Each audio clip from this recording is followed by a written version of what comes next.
난 못 해준다. 아니, 아버지, 대체 왜 못 해준다는 거예요? 40년 뼈 빠지게 일해서 번 퇴직금을 잠깐 빌려달라고. 난 그거 한 번에 받을 생각 없고 죽을 때까지 나눠 받을 거다. 아버지, 어차피 국민연금도 받고 나중에 이 집 주택연금으로 돌리실 수도 있잖아요. 거기다 퇴직연금까지 받으시려는 건 욕심 아니에요. 욕심. 내가 열심히 아끼고 살아서 노후에는 좀 넉넉하게 살아보려는 게 왜 욕심이냐? 나이 들면 돈 나갈 일도 없는데 그렇게 많이 받아서 뭐 하게요? 그거 다 해도 너네 한 달 쓰는 생활비보다는 적다. 나랑 니네 엄마 둘이 사는데 부족하면 부족했지 더하진 않으니 그런 걱정은 하지 마라. 그냥 달라는 게 아니라 빌려달라는 거잖아요. 너 나한테 빌린 돈 이제껏 온전하게 갚은 적 있어? 내가 너한테 빌려준 돈만 5천은 좋게 넘을 거다. 네가 빌려달라고 해도 나는 그 돈 그냥 준다고 생각해서 나중에 달라고 하지도 않았던 거라고. 한 번에는 못 갚아도 100만 원, 200만 원 이렇게는 갚았잖아요. 그렇게 조금씩 갚다가 나중에는 입싹 닿지 않았어? 네가 갚은 돈 빼도 아직 갚아야 할 돈이 4천만 원은 넘을 텐데 그거 먼저 갚아라. 아버지, 정말 이러실 거예요? 아버지는 예전에 할머니한테 돈 많이 물려받았잖아요. 아버지는 젊을 때 그렇게 편하게 사셔놓고 저희 지금 시대가 얼마나 힘든 시대인 줄 아세요? 뭐? 편하게 살아? 너네가 나처럼 하루 종일 굶기를 해봤어. 아파도 병원에서 치료를 못 받기를 해봤어. 아빠는 니네 할머니한테 돈 받았어도 그 돈 너네 할머니 돌보는데 다 썼어. 그리고 밥에 단무지만 먹으면서 아끼면서 살아왔다. 너넨 맨날 나가서 외식하고 오마카세인지 뭔지 아는 한 끼에 몇십만 원 하는 데를 가고 돈 쓸 거 다 쓰면서 돈 없다고 징징대는 거냐? 그런 데는 매일 가는 건 아니야. 그리고 너넨 어떻게 된 게 한 달에 200 이상씩 벌면서 50만 원씩도 저금을 못 한다는 게 말이 돼? 그야 요새 물가도 비싸고 하니까 그렇지. 그러면 절약하려는 노력이라도 해봐야지. 외식 대신 집에서 요리를 해 먹던가 차 대신 지하철을 타고 다니던가. 하나도 포기하지 못하니 돈도 못 모으고 편하게 살아보려는 앱이 찾아와서 퇴직금 달라는 소리나 하고 있지. 아버지, 저 정말 이번에 돈 못 갚으면 아파트 담보로 넘어가게 생겼어요. 제발 좀 도와주세요. 내가 그 돈 너한테 주면 결말은 안 봐도 비디오다. 죽이 되든 밥이 되든 네가 알아서 해결해라. 아버지, 정말 이러실 거예요? 한마디만 더 꺼내면 내쫓을 테니 그런 줄 알아라. 자식들에게 지지 않고 할 말하는 68세 최기련 할아버지. 자식들은 아버지가 퇴직하는 시점에 한 달에 한 번씩 최 씨의 집에 방문했습니다.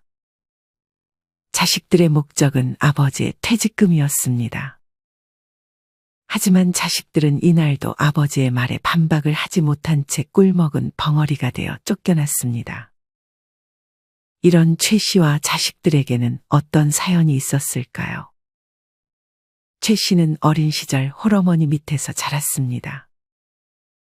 최 씨의 아버지는 일찍이 병으로 세상을 떠났고 최 씨의 어머니는 그렇게 이남 이녀의 자식들을 홀로 키워갔습니다.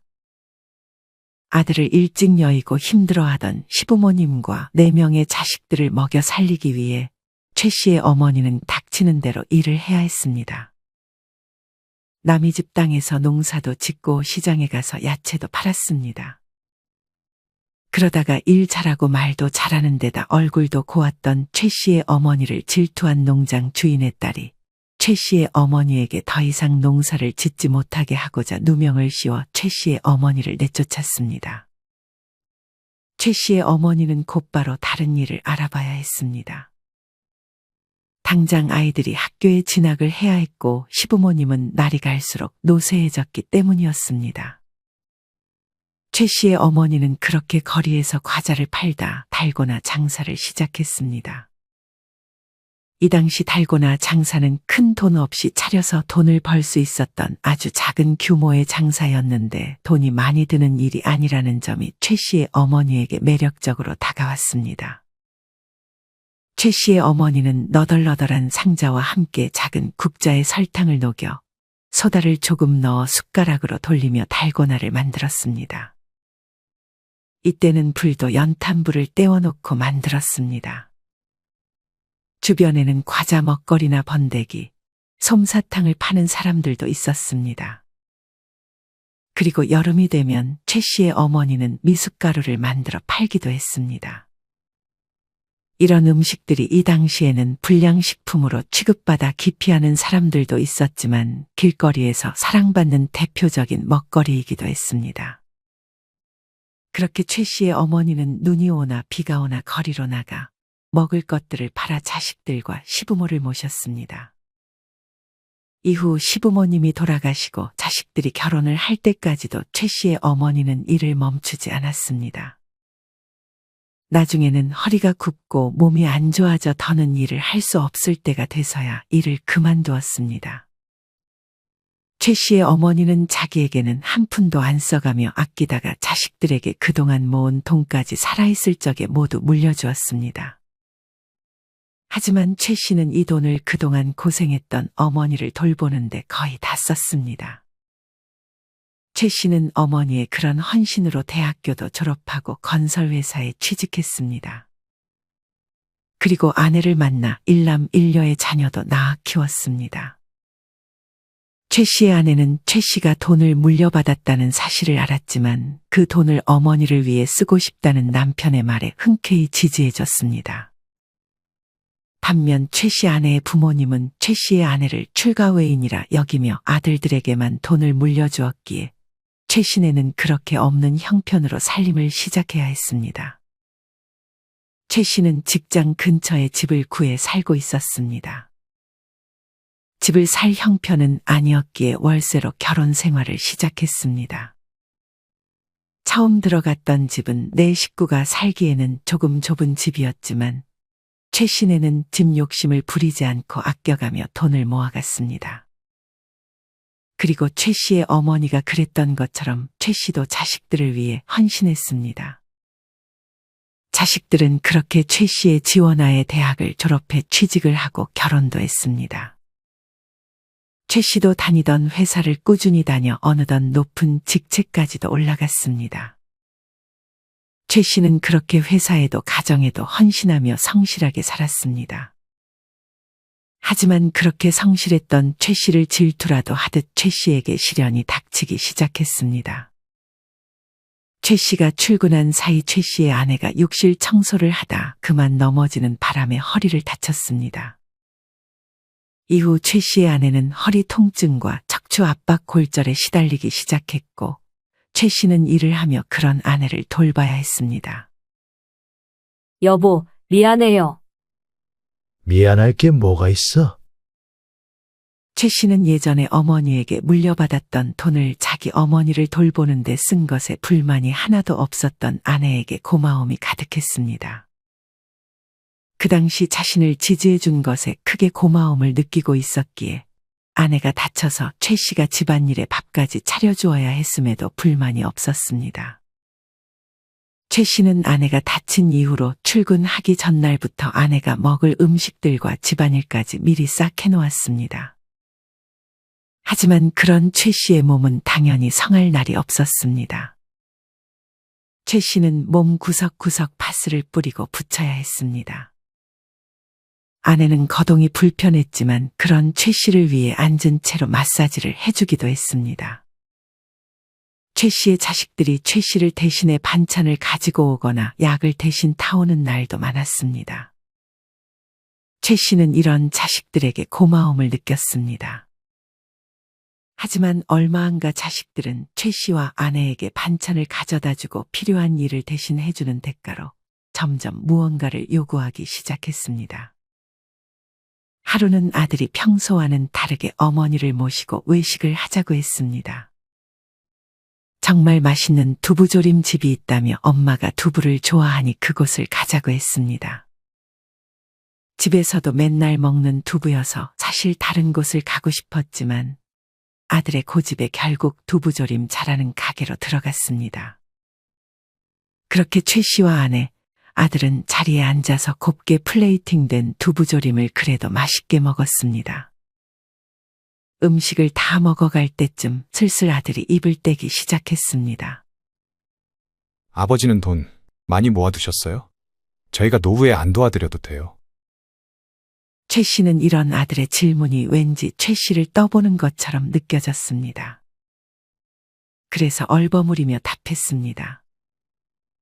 그냥 아끼며 살 정도는 있지. 그게 총 얼마나 있어요? 다름이 아니라 처가 쪽에서 저희가 좀 큰 집으로 이사를 가길 원해서요. 앞으로 집값이 계속 오를 집으로 들어가야 저희도 좋을 것 같기도 하고요. 저번에 결혼할 때 집값 지원해 줬잖냐? 실은 처가 쪽이 좀 많은 걸 원하시는 것 같아요. 제 아내가 하나밖에 없는 외동딸이라 잘 살기를 바라시나 봐요. 그쪽은 혼수도 몇 개만 해주고 결혼할 때 뭐 보탠 것도 없으면서 뭘 그렇게 원하는 게 많테니? 처가도 어린 시절 힘들게 자랐나 봐요. 그래서 더욱 원하는 게 많으신 것 같아요. 어릴 때 힘들지 않게 자란 사람이 어디 있어? 그런 분들인 줄 몰랐는데 참 괘씸한 심보네. 자기들이 그럴 능력 있으면 모를까. 최 씨는 입맛이 떨어졌는지 젓가락을 내려놓았습니다. 솔직히 말씀드리면 무슨 뜸을 들여? 얼른 말해. 장인 장모님은 제 아내가 저랑 이혼하기를 바라세요. 제가 입는 옷들이나 차를 보면서 제가 있는 집안 자식인 줄 알았나 봐요. 평소 명품옷과 외제차를 좋아했던 최 씨의 아들은 결혼 당시 버는 돈을 다 외관을 가꾸는 데 쓰곤 했습니다. 제 아내는 예전에는 그런 말들 신경 쓰지 말라고 하더니 이제는 자기도 부모님 말을 따라야 할 것 같다면서 점점 변해가고 있는 것 같아요. 최 씨는 이런 아들의 말에 한동안 멍하니 먹다 남은 두부조림만 바라볼 뿐이었습니다. 처가에서 내건 조건이 목 좋은 곳에 아파트를 하나 장만하는 거예요. 아파트 하나만 장만하면 더 이상 딸에게 이혼이라는 말은 꺼내지 않겠다네요. 울먹이는 아들의 말에 최 씨와 아내는 안쓰러우면서도 황당함을 감출 수 없었습니다. 당연한 얘기지만 최 씨와 아내는 아들의 요구를 들어줄 수 없었습니다. 정말 아들의 말이 사실이라면 오히려 최 씨가 아들을 당장이라도 이혼을 시키고 싶었습니다. 그런 아들의 요구를 최 씨가 단번에 거절하자 이때는 아들이 최 씨를 이해한다며 알겠다고 말하고 헤어졌습니다. 하지만 얼마 안 가 또 안 좋은 소식이 들려왔습니다. 최 씨의 아들이 아내와 헤어지기 싫어 잘 다니던 회사를 때려치고 사업을 시작했다는 것이었습니다. 아들이 사업을 시작한 이유는 집을 못 사는 대신 사업이라도 해서 돈이라도 많이 벌라는 처가의 요구 때문이었습니다. 지금 여러분이 느끼는 감정들처럼 최 씨의 부모님도 이런 아들이 한심하기 짝이 없었습니다. 하지만 이미 아들은 자기 아내에게 푹 빠져 있어 헤어지는 것만은 막고 싶어 했던 것 같았습니다. 이런 상태에서 아들 스스로 제대로 의사결정을 할리만무했습니다. 아들이 사업한다는 소식을 듣고 얼마 안 가 이번에 아들은 최 씨의 집에 반찬을 바리바리 싸들고 왔습니다. 두부조림에 두부전, 마파두부까지 출소한 것도 아닌데 두부를 좋아한다니 두부만 잔뜩 해서 가지고 왔습니다. 그러면서 최 씨와 아내에게 앉아있으라고 하고 밥을 차려줬습니다. 이번에는 밥을 먹는 중간에 최 씨가 먼저 아들에게 물었습니다.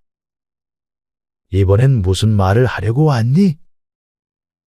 아들은 그런 최 씨의 말에 사례가 들렸는지 기침을 하며 물을 마시고 작심하듯 말을 꺼내기 시작했습니다. 아버지, 이제 은퇴할 시기 얼마 안 남았죠? 제가 이번 사업을 꼭 성공해야 하는데 사업 자금이 필요해요. 정말 좋은 아이디어가 있어서 사업을 하고 싶은데 돈이 없으니까 아무것도 시작할 수가 없겠더라고요. 하지만 최 씨는 이미 알고 있었습니다. 아들은 아내와 헤어지지 않기 위해 짧은 시간 안에 성공해야 했고 그렇게 급하게 해서는 절대 사업을 성공할 수 없다는 사실을 말이죠. 최 씨는 이런 아들의 말을 듣고만 있다가 작심한 듯 말했습니다. 아들아, 그냥 이혼하는 게 어떻겠니? 그런 아버지의 말에 아들은 발끈했습니다. 네? 이혼이라뇨? 아버지, 어떻게 그렇게 말할 수가 있어요? 저는 지금 제 가정 지키려고 목숨을 걸었다고요. 안 도와주실 거면 그냥 도와주기 싫다고 말씀하세요. 아버지 어머니는 저 사랑하는 거 맞아요? 이렇게 아들이 힘들어하는데 어떻게 그렇게 외면하실 수가 있어요? 솔직하게 말씀드리면 지금 사는 집도 담보로 넘어가게 생겼어요. 지금 아주 절박하다고요. 제발 한 번만 도와주세요. 아들의 말을 들은 최 씨와 아내는 연신 한숨을 내쉴 뿐이었습니다. 사고는 다치고 찾아와서 도와달라고 하면 어쩌자는 거야. 최 씨는 그런 아들에게 모질게 도와주지 않을 거라고 말은 했지만 속으로는 많이 고민할 수밖에 없었습니다. 정말 퇴직금을 한 번에 받아 자식들을 도와줄까 하는 생각도 했습니다. 한편 최 씨의 딸도 금전적으로 어렵기는 마찬가지였습니다. 딸의 남편은 삼남 이녀 중 장남이었는데 부모님이 장남에게 희생을 강요해 결혼할 때 아무것도 해주지 않았습니다. 딸이 사위에게 들은 말에 의하면 딸의 시어머니는 자기 자식 중 유독 막내딸을 아꼈다고 했습니다. 그래서 어릴 때 상대적으로 애정을 좀 덜 줬다는 이유로 재산도 막내딸에게 많이 주고 다른 형제들에게도 막내딸을 많이 도와달라고 했다고 합니다. 그래서 딸의 남편도 결혼할 때 아무것도 해오지 않았습니다. 하지만 이때만 해도 최 씨는 딸이 이제 성인이 됐으니 굳이 도와주지 않아도 조금씩 아껴가며 모아가면 된다고 생각했습니다. 그렇게 아무것도 해주지 않았으면 최 씨처럼 간섭이라도 하지 말 것이지 딸의 시어머니는 아들 내외의 살림의 간섭까지 일삼았습니다. 밥은 흰밥 먹으면 몸에 안 좋다. 잡고기랑 섞어서 먹어라. 덥다고 찬물 먹으면 안 된다. 고기 종류 많이 먹지 말고 몸에 좋은 채소류 많이 먹어라 하는 말들을 아들에게 하는데 최 씨의 딸에게는 마치 그것이 내 아들 그렇게 먹어야 하니까 네가 좀 신경 써라 하는 말처럼 들렸습니다. 그리고 사돈네는 자기 자식들에게 키워준 보상을 바라기도 했습니다. 자기 차도 바꿔달라고 하고 자기들 더 좋은 집으로 이사가고 싶다는 말을 자주 했습니다. 나중에 다 농담이었다고 말하긴 했지만 평소에 그런 말을 아무렇지 않게 하니 진짜 바라는 건가 싶었습니다. 딸이 한 번은 남편이 시어머니와 카톡으로 주고받은 대화 내용을 봤는데 대화하는 내내 시부모는 본인들이 받고 싶은 것들에 대한 이야기만 했고 딸은 그런 카톡을 보며 뭐 해줬다고 그렇게 받고 싶은 것이 많은지 정말 이해할 수가 없었습니다. 안 그래도 아껴야 하는데 시부모님이 보상까지 바라니 딸은 그런 고민을 최 씨에게 털어놓았습니다. 이런 딸의 사정을 알았기 때문에 최 씨는 딸이 집에 올 때 항상 빈손으로 와도 이해했습니다. 돈 나갈 일이 이렇게 많은데 돈을 대체 언제 모을 수 있는 거야? 뭐에 그렇게 많이 쓰는데? 아직 자식도 없잖아. 최 씨가 딸에게 역으로 물어봤습니다. 그야 먹을 거 먹고 시부모 챙기고 가끔 여행도 가고 옷도 사고 하면 진짜 남는 게 없어. 저금은 생각도 못하고 있어. 여행도 가고 옷도 사고 외식도 많이 하니까 저금을 못하는 거 아니야? 그거라도 해야 스트레스 풀리지. 안 그러면 진짜 못 버틸 것 같아. 이런 시대에 자식을 어떻게 낳아? 자식 낳으면 빚만 쌓여버릴 거야. 최 씨의 딸은 간호사 교대 근무 일을 하고 있었습니다.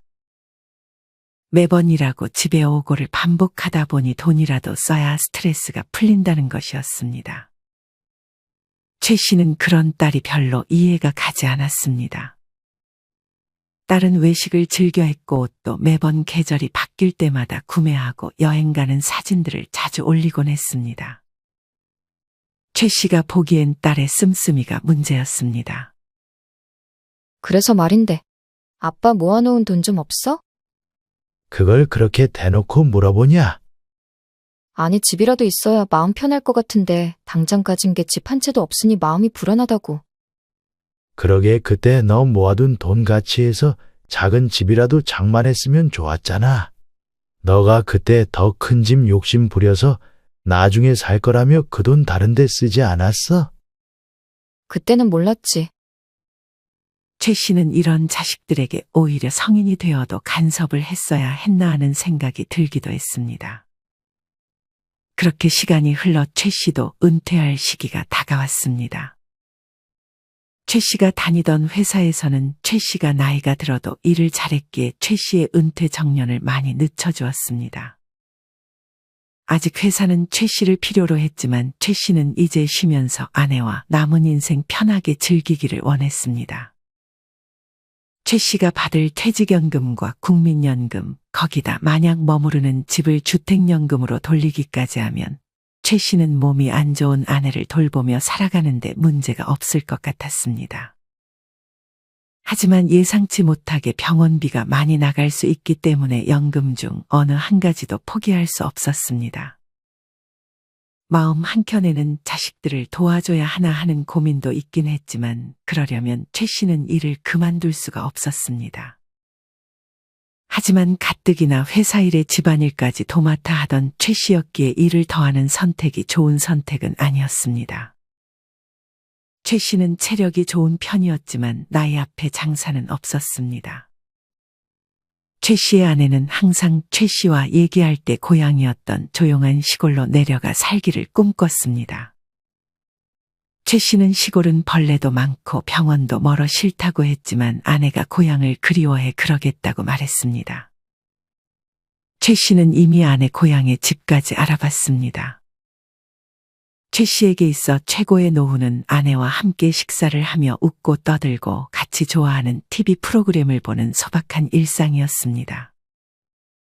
최 씨와 아내가 가장 좋아하던 것은 함께 달고나를 만드는 일이었습니다. 최 씨의 아내도 최 씨의 어머니가 어릴 적 달고나 장사를 했다는 사실을 알고 있었습니다. 어릴 적 최 씨는 항상 학교 끝나면 집에 가는 길에 어머니가 달고나 장사를 하는 곳에 들러 달고나 만드는 법을 배웠습니다. 최 씨는 무료한 아내를 위해 달고나 기계와 재료들을 사와 직접 만들어 보면서 동심으로 돌아가곤 했습니다. 이렇게 아내와 함께하는 노후를 위해서 최 씨는 자신의 연금을 지켜야 했습니다. 한번 최 씨는 친구에게 퇴직금을 받아 자식들을 도와주는 것에 대한 고민을 털어놓았습니다. 최 씨가 만난 친구는 퇴직연금을 일시금으로 지급받았었습니다. 그런 최 씨가 고민을 말하자마자 친구는 고개를 가로저었습니다. 퇴직금을 한 번에 받는 건 미친 짓이야. 무조건 죽을 때까지 나눠서 받아. 나처럼 후회하지 말고. 자꾸 자식들이 뭐 해달라 하는데 거절할 때마다 마음이 안 좋아. 그냥 딱 잘라서 못 해준다고 해. 돈이 있어도 해주지 말아야 하는데 돈 다 털리고 나중에 효도한다는 사람 주변에 없다. 최 씨의 친구는 퇴직금을 한 번에 받아 카페를 열었다가 2년 만에 그 돈을 모두 잃었습니다. 자식들은 자기들 안 도와줬다고 이제 아버지를 찾아오지도 않았고 최 씨의 친구는 돈까지 잃어 모든 것을 잃었다며 후회한다는 말을 최 씨에게 전했습니다. 하지만 친구는 그 돈을 자식들에게 줬어도 똑같이 안 좋은 결말을 맞았을 거라는 말도 덧붙였습니다. 이런 최 씨의 친구도 최 씨와 마찬가지로 많은 거 안 바라고 아내와 밥 먹으면서 자기 집에서 죽는 게 평생 소원이라고 했습니다. 하지만 수중에 가진 돈이 많지 않으니 요양원 가는 신세가 될 것 같다며 최 씨가 따라준 소주 한 잔을 쓰게 들이켰습니다. 최 씨는 이런 친구의 말을 들으며 한 번 더 다짐했습니다. 그렇게 최 씨는 사는 집을 처분하고 아내 고향에 봐둔 시골집으로 이사를 왔습니다. 자식들에게는 굳이 이 사실을 알리지 않고 이삿짐을 다 풀고 나서야 이사 왔다는 사실을 알렸습니다. 이에 아들은 집 한도는 어떻게 했냐고 최 씨에게 먼저 물어봤습니다. 이 집 사는데 다 썼지. 그러면 퇴직금은요? 이미 연금으로 신청했다. 아니, 아버지. 저희랑 상의도 없이 그 모든 것을 다 결정해 버리시면 어떡해요? 내가 이걸 왜 너네랑 상의해야 하는 거야? 너는 나랑 상의해서 다니던 회사도 그만두고 사업한다고 했어. 저 이혼하면 아버지가 책임지실 거예요? 네 인생 네가 책임져야지. 너한테 이래라 저래라 하기도 싫고 앞으로 네가 하려는 모든 일은 네가 선택해서 결정하고 네가 책임져라. 그렇게 아들은 씩씩거리며 집으로 돌아갔습니다. 최 씨는 그렇게 아내와 시골에서 나름 행복한 노후를 보내고 있었습니다. 최 씨의 예상대로 시골에는 벌레들이 많았고 벌레 우는 소리가 시끄럽긴 했지만 그것도 금방 익숙해졌습니다. 최 씨는 원래 몰던 차를 처분하고 오토바이를 하나 장만해 도심에 있는 병원에 아내를 데려다 주기도 했습니다. 최 씨는 시골에서 방을 데필 때 타닥타닥 나무 타는 소리가 좋았고 아내와 함께 밤이 되면 구워 먹는 고구마를 먹을 때가 가장 행복했습니다. 최 씨는 정말 행복이 별거 없구나 생각하며 이대로만 가면 너무 좋겠다고 생각했습니다. 하지만 아내는 해를 거듭할수록 더욱 거동이 힘들어졌습니다.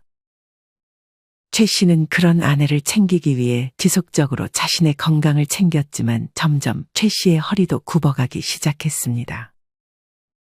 최 씨의 자식들은 명절에만 가끔 얼굴을 비쳤는데 항상 며느리 사위는 데려오지 않고 혼자만 왔습니다.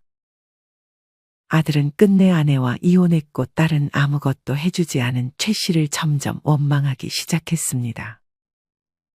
그러면서 그제서야 부랴부랴 돈을 모으기 시작했는데 돈을 모으는 습관을 들이는 것이 쉽지가 않았습니다. 딸은 시어머니 때문에 남편과도 사이가 안 좋아져 어느 순간 사위를 집에 안 데려오기 시작한 거라고 털어놓았습니다. 자기도 이제 더 이상 시어머니 집에는 찾아가지 않는다고도 말했습니다. 한동안 자식들은 최 씨의 집에 와서 화를 내고 가는 일이 많아졌습니다. 아들은 이혼한 것을 최 씨의 잘못으로 몰아갔고 딸도 지금 자기가 이런 형편으로 사는 것을 은근히 부모 탓을 하기 시작했습니다. 최 씨와 아내는 그렇게 자식들을 키운 것을 스스로 탓했습니다. 최 씨는 연금은 건드리지 않고 집을 팔아 남은 목돈을 자식들에게 주기로 마음먹었습니다. 그 돈은 사실 죽을 때나 물려주려고 했지만 계속 찾아와서 자식들이 최 씨네를 괴롭히니 방법이 없었습니다. 대신 조건을 하나씩 내걸었습니다. 아들에게는 다시 회사를 다니면 돈을 주겠다고 했고 딸에게는 가지고 있던 명품들을 팔고 매달 일정 금액을 IRP 계좌를 만들어서 넣으라고 했습니다. 그렇게 하지 않으면 다시 돈을 돌려받겠다는 각서까지 썼습니다. 그리고 이 이상 금전적인 요구를 하지 않겠다는 말까지 쓰게 했습니다. 큰 돈을 물려받는 것에 비하면 어려운 일은 아니었기에 자식들은 이런 최 씨의 결정을 크게 반겼습니다. 그렇게 아들은 회사에 다시 취직을 했고 최 씨에게 받은 돈으로 작은 원룸 집까지 장만했습니다. 딸도 대출을 조금 보태 집을 샀고 최 씨와의 약속대로 일정 금액을 주식 계좌에 적립식으로 넣었습니다. 그렇게 최 씨는 이제 고민이 없는 듯 했습니다. 아내가 몸이 안 좋아지긴 했지만 다행히 치매 증상은 없었기에 크게 힘들다고 생각하지 않았습니다. 최 씨는 점점 긍정적인 성격으로 변해갔습니다.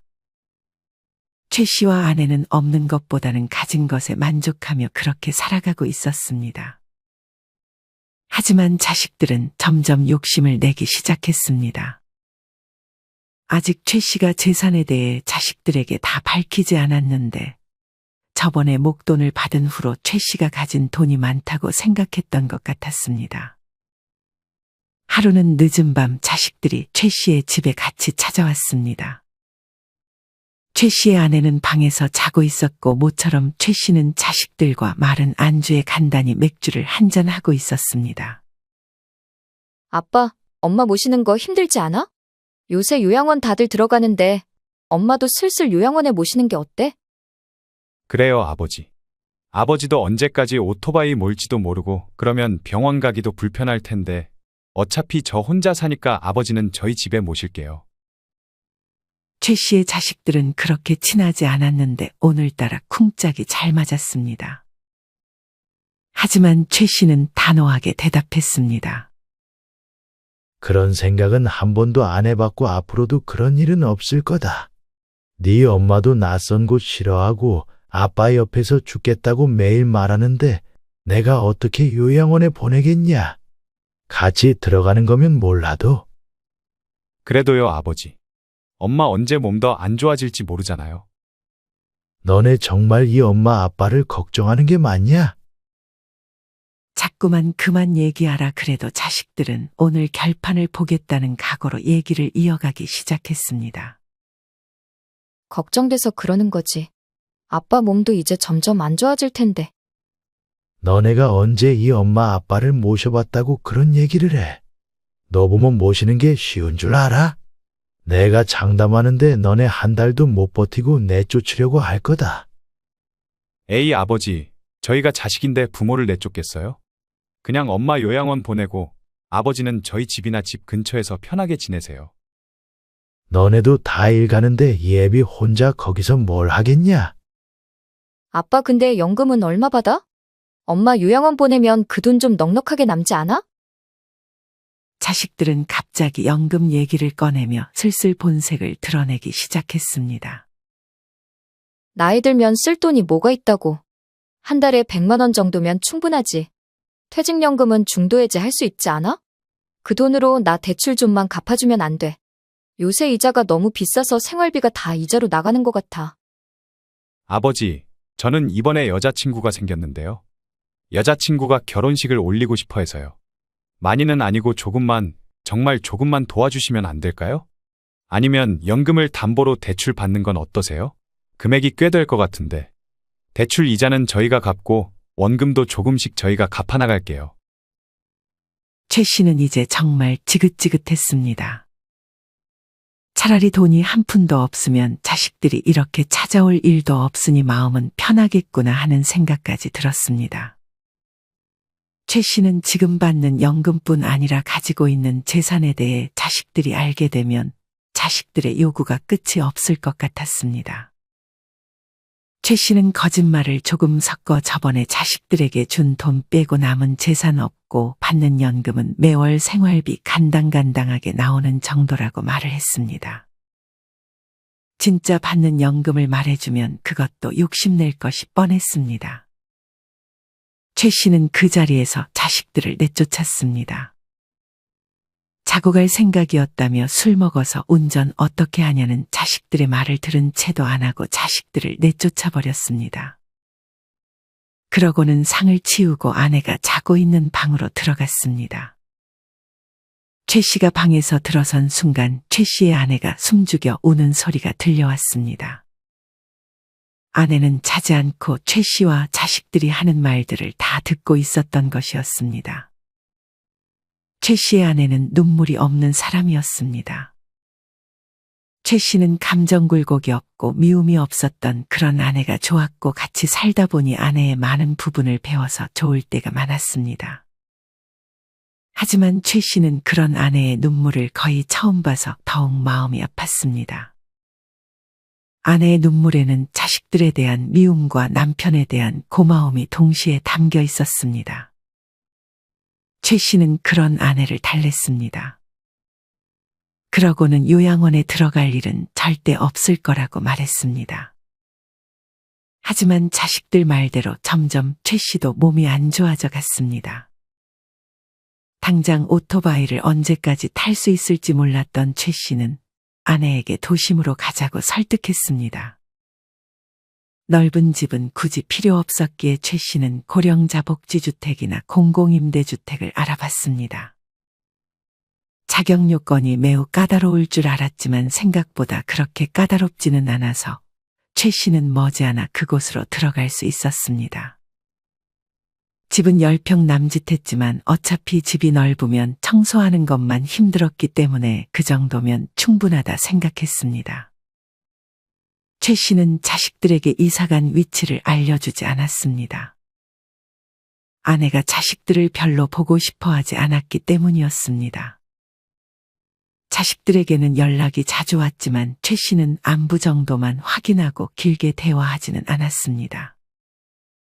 최 씨와 아내는 자식들에게 물려주려고 했던 돈들도 그냥 다 쓰고 갈 생각이었습니다. 하지만 이제 돈 좀 펑펑 쓰려고 하니 별로 돈 쓸 일이 많지 않았습니다. 아픈 아내와 할 수 있는 것이 제한적이었기 때문이었습니다. 젊었을 적 가끔은 여행도 가고 정말 근사한 레스토랑도 아내가 건강할 때 가볼 거라는 후회를 했습니다. 아내는 시간이 갈수록 몸이 더욱 안 좋아져 갔습니다. 병원에 갔지만 병원에서는 노화의 과정이라며 약을 주는 것밖에 해줄 것이 없다고 말했습니다. 병원에서는 계속 입원을 해야 한다고 했지만 아내는 그냥 퇴원하기를 원했습니다. 남편은 아내를 집에서 지극정성으로 간호했습니다. 자식들보다 아내가 최 씨에게는 가장 소중한 사람이었습니다. 그렇게 아내는 최 씨의 곁에서 조용히 숨을 거뒀습니다. 최 씨는 아내의 장례식을 조용하게 치렀습니다. 자식들도 부르지 않았습니다. 아내가 내가 죽으면 그냥 자식들은 부르지 말라고 신신당부했기 때문이었습니다. 최 씨는 남은 돈 전부를 최 씨의 아내처럼 거동이 불편한 사람들을 위해 기부했습니다. 이후 엄마가 돌아가셨다는 사실을 안 자식들은 최 씨에게 와서 화를 냈습니다. 아버지, 어떻게 엄마가 돌아가셨는데 안 부르실 수가 있어요? 저흰 그것도 모르고. 네 엄마의 부탁이었다. 더 이상 너네 보고 싶지 않다고. 그러게 평소에 잘하지 그랬냐? 너희는 안 늙을 것 같아. 너희는 엄마처럼 걷지 못하게 될 날이 안 올 것 같아. 너희가 엄마를 요양원 보내자고 하는 말 엄마가 다 들어버렸다. 그날 이후 너희에게 완전히 마음의 문을 닫은 것 같아. 내가 너네 엄마 앞에서 너희 편을 들었지만 소용없었다. 단지 그날 너희가 한 말 때문만은 아니겠지. 평소 너희 행동에서 니네 엄마는 느끼고 있었던 거야. 니네 엄마 살아계실 적에 아픈 다리 한 번이라도 주물러 준 적 있어? 너네 살기 바쁘다고 신경 못 쓴 것도 다 너네 선택이고 저번에도 말했지만 이제 너희가 한 행동에 대해서는 다 너네가 책임져라. 난 너희가 평생 죽을 때까지 엄마한테 미안해하며 살길 바란다. 그렇게 장례식장을 마지막으로 최 씨는 자식들과의 연을 끊었습니다. 전화번호도 바꾸고 사는 곳도 모르니 자식들로서는 최 씨의 소식을 알 수 없었습니다. 최 씨는 살던 곳에서 계속 지내면서 할머니의 물건도 치우지 않고 할머니를 그리워했습니다. 그러던 어느 날 최 씨가 길을 걸어가는데 달고나 장사를 하는 곳이 있었습니다. 이거 하나 해보고 싶은데 해봐도 될까요? 장사하던 분은 노인이 왜 이런 걸 하냐고 반문했지만 최 씨는 열심히 바늘로 별 모양의 달고나를 찔렀습니다. 저희 어머니가 예전에 달고나 장사를 하셨거든요. 아내랑도 집에서 할 일 없을 땐 이거 하면서 놀곤 했는데 이제 집에 아내가 없으니 해볼 일이 없었어요. 오랜만에 하니까 재밌네요. 최 씨는 그렇게 별 모양의 달고나를 손쉽게 완성시키고는 자리를 떠났습니다. 여러분은 이런 최 씨의 사연을 어떻게 들으셨나요? 최 씨는 끝까지 자신이 받은 연금과 재산을 자식들에게 알려주지 않았고 자식들이 힘들다는 말에도 흔들리지 않고 재산을 지켰습니다. 자식들이 힘들다고 도와달라고 요청할 때 도와주는 부모님들도 많이 계실 것입니다. 하지만 자식들이 힘들다고 해서 무작정 도와줘 버리면 안 좋은 결과가 생기는 경우가 더 많습니다.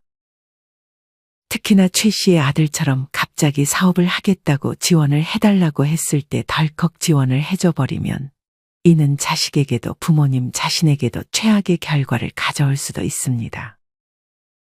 이런 일을 방지하기 위해서는 자식들이 만약 재산에 대해 물어봤을 때 답하지 않거나 모은 돈 별로 없다고 말하는 것이 좋은 것 같습니다. 간혹 부모님들 중 잘 살아왔다는 것을 자식들에게 인정받기 위해 재산이 얼마 있는지 다 알려주기도 합니다. 물론 자식들이 부모님 모실 걱정할 필요 없다고 안심시켜 줄 수는 있지만 굳이 그런 질문에 답할 필요는 없는 것 같습니다. 많은 어르신분들이 말씀하시듯 나이 들어 가장 중요한 돈과 건강. 우리 부모님들은 노후에 꼭 이 두 가지는 잘 지키셨으면 좋겠습니다. 이상으로 오늘의 영상을 마치겠습니다. 우리 모든 구독자분들의 행복한 여생을 응원합니다. 다음에 더 좋은 내용으로 찾아뵙겠습니다. 감사합니다.